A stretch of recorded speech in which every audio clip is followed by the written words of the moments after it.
We had two different audiences that we were speaking to. Very disorganized was the first thing that comes to mind. We just have to pick. It's us trying to achieve a vision for not only ourselves, but for our brand and our practice in general. This is Ma and Molly Powiada. We had them on the podcast 2 years ago. When I last spoke to them, they were slowly but surely defining and refining their audience and growing into the practice that they wanted to build. Today, we'll talk about what it takes to grow as a practice and grow as a couple. We'll look into why defining your audience is important, how to lead a team, and why trying to be the hero could really be the thing holding your practice back. So if you're new to the podcast, every episode we share the stories of chiros who are learning how to build their businesses and, along the way, learning the lessons they won't teach you in chiro school. If you want the kind of help I give out on the podcast today, click the link in the show notes to book a call with our team. It's a simple, no pressure, no obligation conversation to help you figure out the next right steps. And if anything you hear today is useful to your practice, please just like and follow wherever you get your podcasts. Or even leave a review. We would love to hear from you. I'm Dr. Justin Rabinowitz, and this is Business School for the Rehab Chiropractor.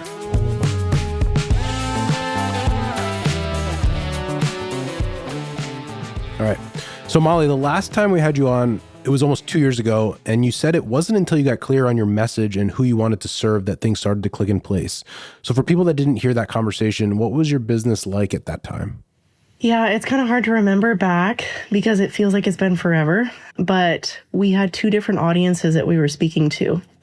So I came out of a practice where we were primarily treating postpartum, pregnancy, pediatrics, and I really, really loved it. It was really gratifying. They're an amazing population to treat.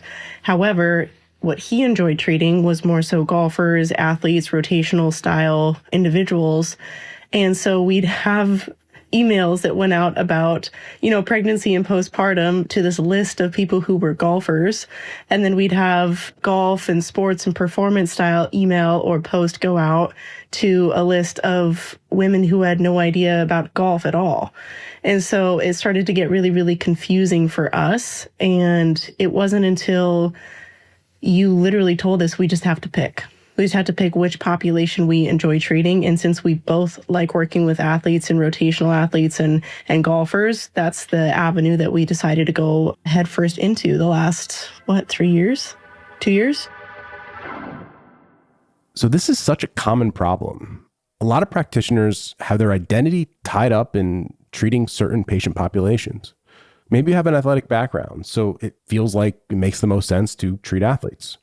But that could be holding you back. And if you want to talk to someone who can help you refine your audience, just head over to the link in the show notes. We'd love to help you.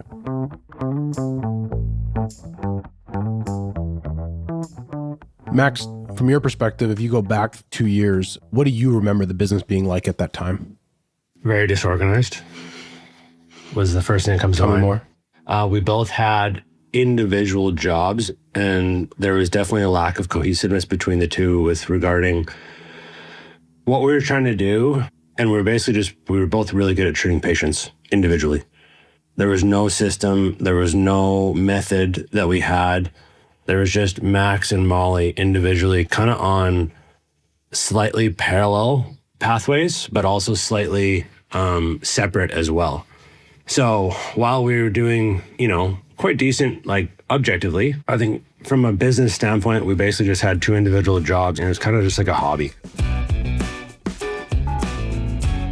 So many couples that I work with are running two businesses in one because it's basically the genesis of how they met. Most of the time, these couples met in chiropractic school and, it's happily ever after. They graduate together, they open up a practice, and, I'm going to generalize here, but the husband has a sports background and he wants to treat athletes, and the wife, who is also a chiro, she, might want to treat pediatrics or moms or women's health. And so they just kind of say, we'll open up under one roof and have two different practices under one roof.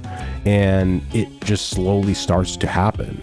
The problem with this is it is like the exact wrong way on how to build a business off the ground, because again, you have two distinct populations and you have two directions that you're moving in. And it's like essentially playing tug of war with each other.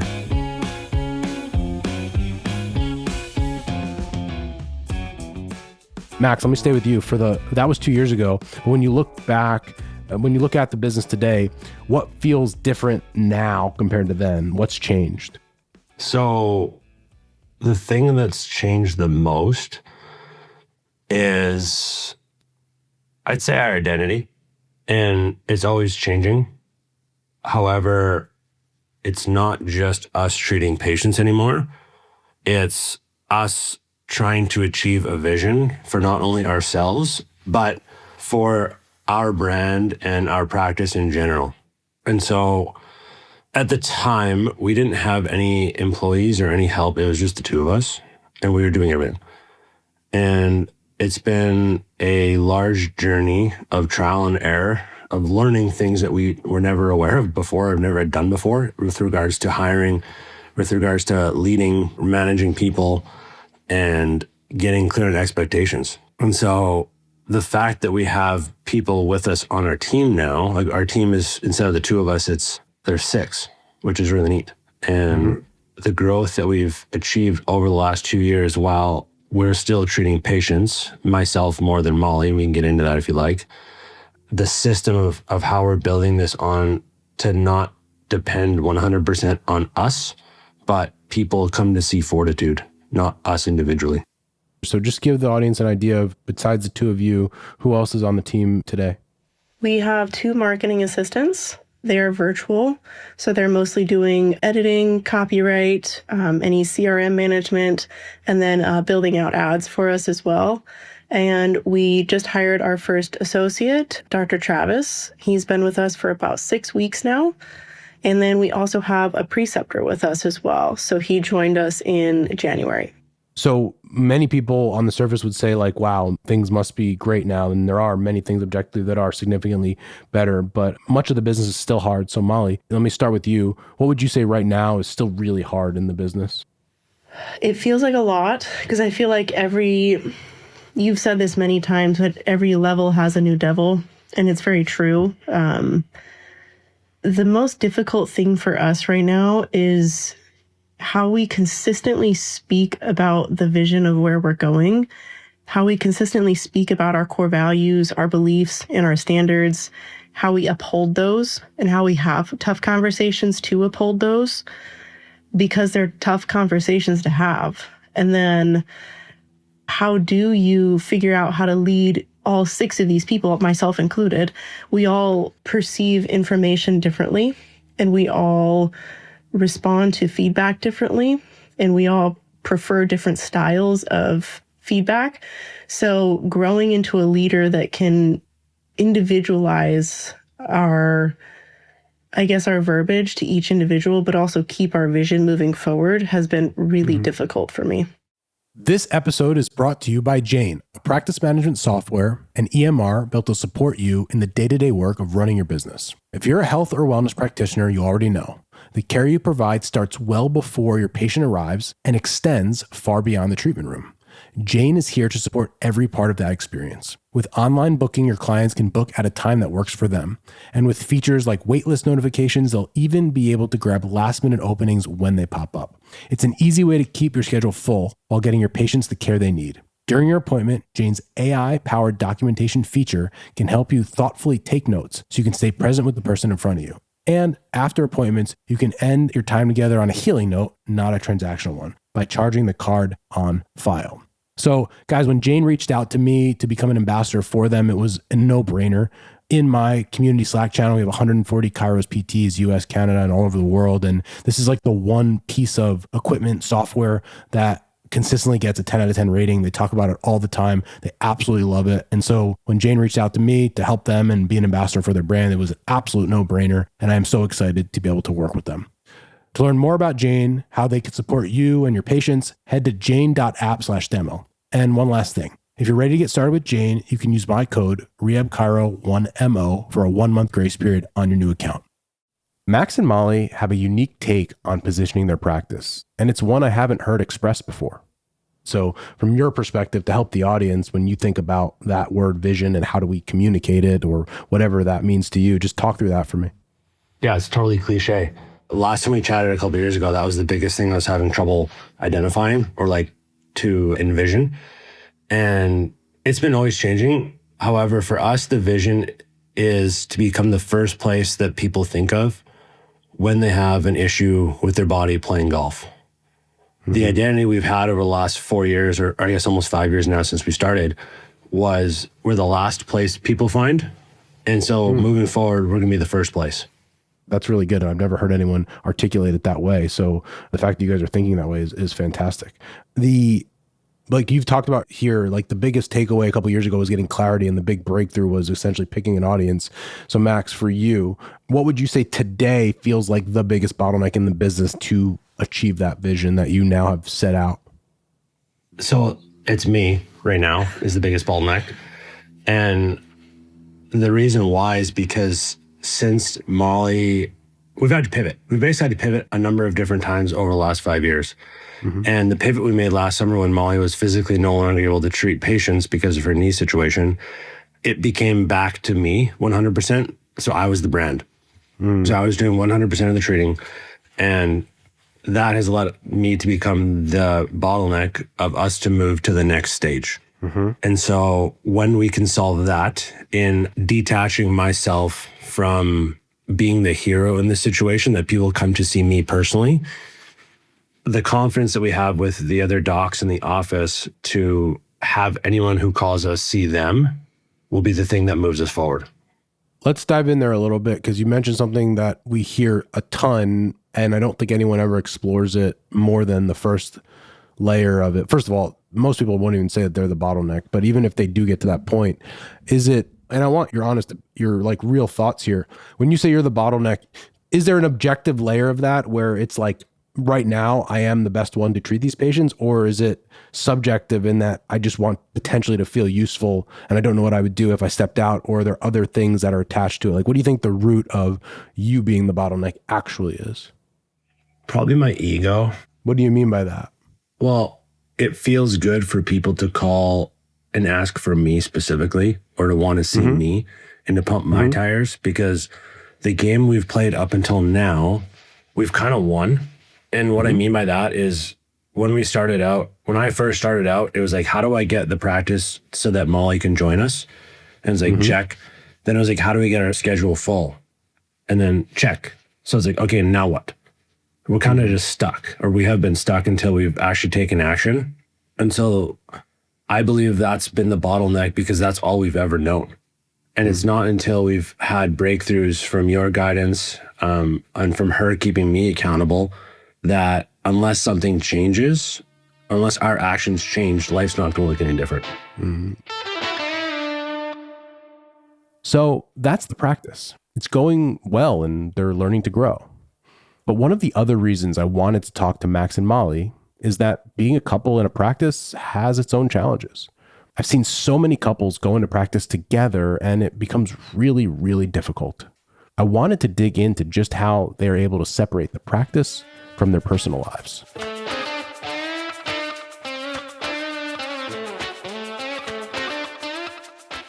I want to switch gears a little bit. I want to play some clips for you. We started putting parameters on 7 a.m. and 8 p.m. Before 7, it's CrossFit, training, life, whatever. And same thing with after 8 a.m. It's like, she's like, she'll mention something. I'm like, I don't want to hear it. Let's talk. We'll talk. Is it emergent, first of all? No. Yeah. Talk more. So that boundary, and be honest, because this is hard. I don't do this, by the way. Have you been able to keep that boundary in place? No. There's no balance. And there's no balance on the time aspect of it, but there is a balance when it comes to, is this emergent or can this wait until tomorrow? Talk to me about that. I like that. Keep going. So the latter is what is true, because we'll be doing something at dinner where we're trying to be present with each other, or we'll make a conscious time of like, hey, this is time for us to be present with each other, not time to be thinking about the practice or how we can improve upon it. And so we'll catch each other on that. But the time is kind of irrelevant now. Like, we can't detach it. And we've owned that now for the last few years of like the practice, although it's not us, but it is something that we need to be able to manage and water and nurture. And it doesn't matter the time of the day. Can you give me an example of like we are having conversations like, not now, this isn't an emergency? Like, can you remember a specific example where that's happened? Yeah. I mean, it's still like in bed, right? Or like getting ready for bed. It's like, hey, like, what are we doing? Yeah. Like, is this emergent? And we've not yet come across a time that the answer's been yes. People talk about this word balance, and I don't know that it actually exists. Right.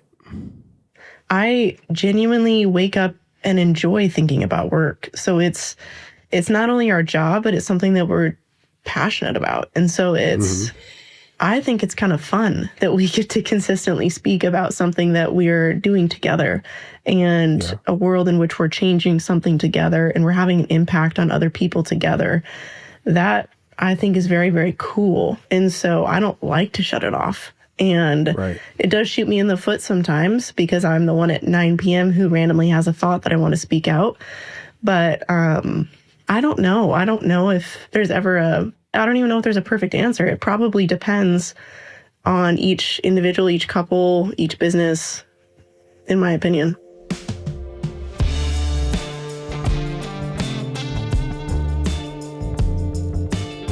So is it possible for couples to separate their personal lives from their practice, or is it just better to admit that it's not possible and embrace it? I think we should just admit that it isn't possible and we should embrace it, because at the end of the day, humans are humans. It's impossible for me as a person to separate who I am as a business owner from who I am as a dad. And in fact, it's been a feature of that. Many of the lessons that I've learned leading people and managing my emotions very often happen when I have a 3-year-old crying and screaming. It isn't exactly the same, but I want to embrace that. I want to be able to use that in my life. And so people out there who are couples, they just say, oh, well, we'll leave work at work. And it's like, you can, but we're always evolving and changing, and it should be a positive, not a negative.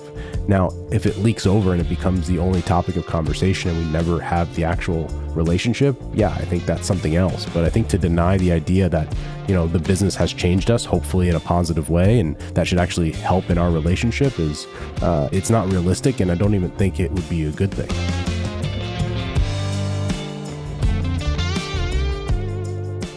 Molly, staying with you, if you could give one piece of advice to other couples who want to start a practice together, who might be in school now or might be associates and are thinking about kind of taking the deep dive, what would it be? The one piece of advice I would give is that if you truly want to be in business with your significant other, is to be crystal clear on who's doing what. Give me some more tactics there. Sure. Give me some more specifics, because I think most people listening to this, if they're not sort of, not in our world, but in the general growth of a business world, they don't really know what that means. So we started out with just the 4 pillars of business: marketing, sales, finance, and ops. Ops. Finance, ops. And we each picked categories that we were good at. So I'm the director of marketing. He's the director of sales. He's the director of finance, and I'm the director of operations. And so we chose very clearly what that actually meant. Like, I am in charge of the marketing. It doesn't mean that he doesn't do any marketing. It just means that I am accountable for ensuring that our practice is executing on our marketing plan.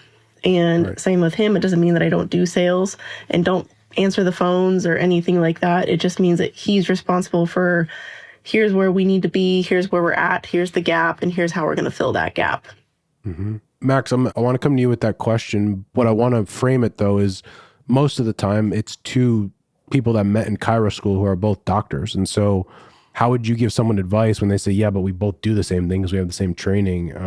Is it just like tough luck, like this is a business and you got to do what's required? Or like, how do you even think about that? For us, you had to step back and figure out what you wanted individually and then what you wanted as a couple. And it's partially annoying how long that's taken us to figure out, but it's better late than never.